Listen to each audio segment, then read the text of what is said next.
Sakes alive, looks like we've got us a convoy. The People's Convoy. We're not anti-vaxxers.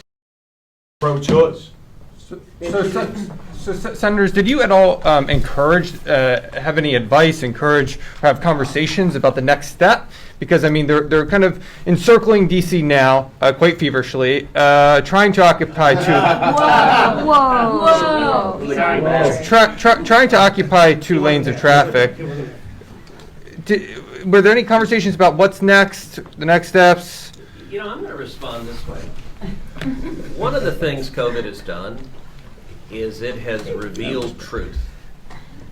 And the truth has revealed that there are a lot of politicians who are petty tyrants.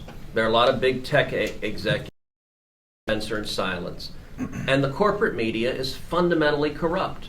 Let me ask you something. What the hell about these people is feverish?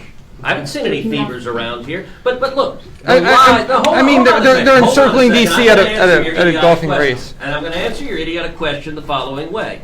The media desperately wants to portray people exercising First Amendment rights and speaking out as feverish, as violent criminals. They're not violent. I meant energetic. I mean, they're energetically trying to encircle D.C. That they're stopping and making sure they pick up the trash, they pick up their cigarette butts. There's nothing feverish about speaking out for freedom. And the corporate media doesn't want people to hear that. They want to paint these guys as a bunch of loons because they want to make decisions for their own lives and their own family. There is a fever in Washington, but it's a fever of authoritarian politicians trying to strip away people's rights. And if they have failed to wage for the American people, we should praise the trucker. So, sir, can I ask you a follow-up on that?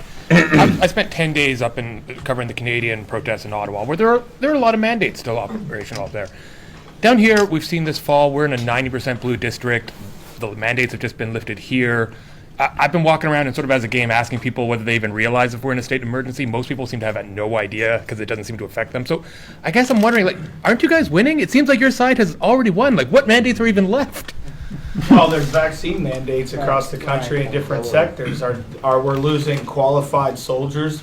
By the way, the most well-trained and experienced soldiers in the world, we're losing them because they want to stand up for their freedom, which they just stood up for all of yours these years. They want to stand up for their freedom now, and they're being ejected from the military. You got healthcare workers that are some of the best, the absolute best in healthcare.